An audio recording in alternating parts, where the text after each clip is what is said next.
Okay, hi everyone. I have been getting a lot of requests to do more formulation videos, and that's what we're gonna do today. So we're gonna talk all about filling. So going darker. If you're blonde and you're going darker, you can't just slap something dark on it. It's gonna turn weird. So we're gonna do it on my little mannequin over here. Okay. So when it comes to filling hair, okay, we have to go darker. So we are lightening hair, okay, say we're going from here all the way up to, lighter.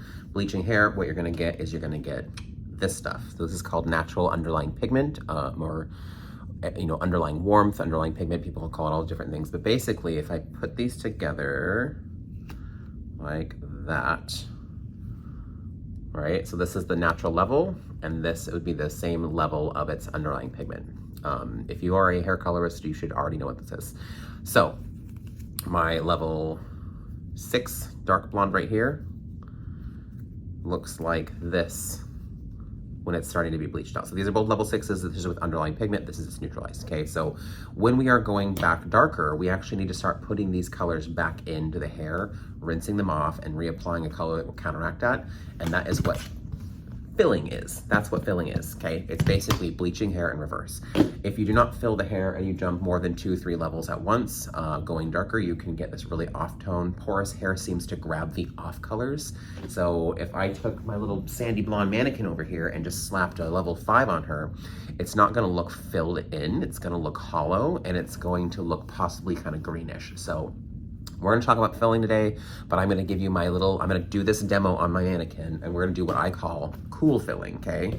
So if you don't know what filling is and you've never tried it, as you all know, I use Wella Hair Color. Today we're gonna be using all Color Touch with my 6 volume. The reason I'm using Color Touch is I am going darker. This is a demi-permanent color. It has no ability to lift the hair, and it's got keratin in it. So I'm gonna basically darken this mannequin with all that keratin and just give it a really good benefit. And we're gonna do it in 3 stages, okay? So I'm gonna do 3 applications of hair color on this mannequin in quadrants. So here we go. Now, if you are completely clueless on filling and you do not know what you're gonna do, in the back of this book, let me find it. There's a filling chart. Okay, here it is. Right here, oh my God. This is the filler chart, okay? It's the very last part of this book. There's also an underlying pigment scale and what you need to do for counteracting those colors. So we're gonna fill first, and we're gonna use something over here to counteract it. So if you are looking to fill, okay, and you are, say, level 9, 10, whatever, and your target level is to go to a level 5. The filler formula here for level 5, which is gonna be a light brown, is basically equal parts of a level 9 gold and equal parts of a level 6 red. Now in Wella 6 red is a orangey based red, so it's saying to do this formula. Okay, 9 stroke 3, which is level 9 gold, 6 stroke 4, which is level 6 red. Combine them together, you get a level 7.5, okay? You get a level 7.5 orange, okay? We're trying to make that color right there. So that formula is hopefully gonna make us that color. After we get that on there, we need to use the opposite of that. So we would use like a 5 ash, and that is, filling 101. Now, if you've done this, you notice that it's too warm. It's always too red. It's always too much warmth. There's too much warmth packed into the hair, and then you're left with it looking too red. And then you have to counteract it with coolness. It becomes a thing. So I've discovered a way how to darken hair with keeping this in knowledge in my head, but not actually doing what this says. Okay, and I call it cool filling. So when your blonde thinks she's done being blonde, wants to be dark again for 2 weeks, this is how you can do it, okay? So we know that with filling, we need some sort of warmth to counteract, or to basically fill in the color. But what I'm gonna do is, the rule of thumb is, so if you're going more than 2 levels darker, you must fill, okay? So if I'm going from a level 9 to a level 7, I can probably get away with not filling. But if I'm going from a level 9 to a level 4, you absolutely need to fill at least once. And so the way this is we're gonna pack color pack warmth into our color. Is I'm gonna start, my first formula is going to be a level 8, okay? And what I'm gonna do is I'm gonna use 8 stroke 0 and 8 stroke 3, that is level 8 natural, level 8 gold. Why am I doing this? I need gold to help fill this in. You know, I need to get this color back in here, these colors. But I'm also using a level 8 because a level 8 neutral. A level 8 neutral is gonna be the most densest color that Wella makes. So I'm gonna get a lot of color filling in with this, and then also a lot of tonality of gold to fill in so I don't look hollow and greeny. That's gonna be the first step. We're gonna process that and we're gonna rinse it off and we're gonna do another step. Also, what a lot of people don't remember about Color Touch.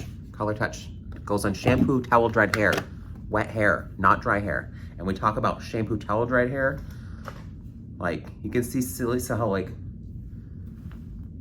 I'm still kind of drippy.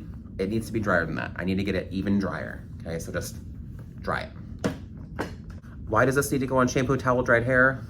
Ammonia-free hair color. Ammonia opens the cuticle of the hair. If we don't have that, hot water and giving her a little beat down is gonna help this color go into this hair much more evenly and efficiently. All right, she's dry enough.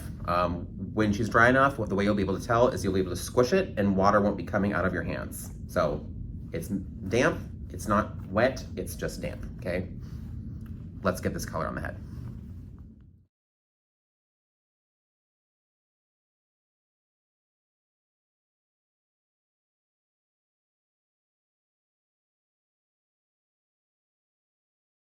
We're back.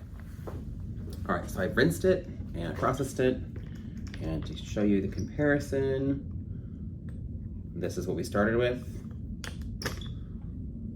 and this is what we've ended with, okay? You can see the back, all right? Beginning, first filler formula, okay? Remember our first filler formula was 8 stroke 0 and 8 stroke 3. Now I'm gonna go through with 6 stroke 7 1, and I'm gonna split it down the middle, and so we're gonna have our starting formula, our first filler, our second filler, and then we'll end up with our final one over here. So I'm gonna get this on.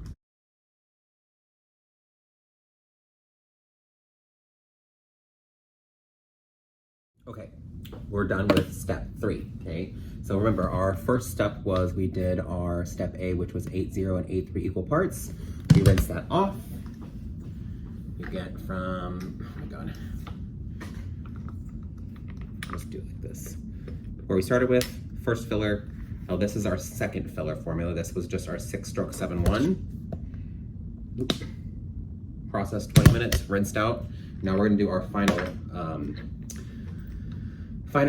color right here. All right, I'm gonna use my final color is 5 stroke 9 7, so it's level 5 soft violet brown. So you can see that we're still filling with these formulas. We're adding gold, we're adding a brown ash, and we're now adding a soft violet brown. So all of these have warmth in them. That's why this works. You're still filling, but you're filling with a cooler tone for a cooler end result. So you don't have to make everything orange and gold to fill, but you still need to go through the steps of filling, applying, rinsing, applying, rinsing, applying, rinsing. So I'm gonna get the last one on, and then I'm gonna try to blow dry it and get it all pretty, so we'll show it at the end. Okay, I finished it and I dried it, and now we're gonna look at it. So, again, this is what I started with. And now the lighting in my studio is not the best, but started out on solid level 8, 9, somewhere around there. I cannot remember what it was when I started. My first filler formula right here, right? You can see the difference between this and this. It's, again, not the best on camera, but it was 8 stroke 0 and 8 stroke 3. Processed 20 minutes with Color Touch, rinse it off. Applied second filler formula. This was 6 stroke 7 1. It's right there. Rinse that off, and then finally did my last formula right here, which you can tell the difference between these two colors. Last one was 5 stroke 9 7. And you get to see the whole before and after, the 4 quadrants. Color A, oh my God, pull this thing off. A, formula, formula, final formula. Now, if you think this was a big old unnecessary step that I did for no reason, I actually went and swatched the color that I used here for my final formula on a hair swatch, and check out the difference. Unfilled hair, filled hair. Cool? Like that's not even close, right? That's if I didn't fill it. So fill your hair if you're going darker. And the way that I did it is by what I call cool filling. And you can go do a filler color and add, again, the point of it is adding warmth into your formulas. So we've got gold at our level 8, we've got warm brown with ash, we've got our ash with our warm brown. So I hope this helps. This is my little thing that I created one day. It's called Cool Filling, and let me know if you have any questions, and if you try it, post a picture. Over and out, all.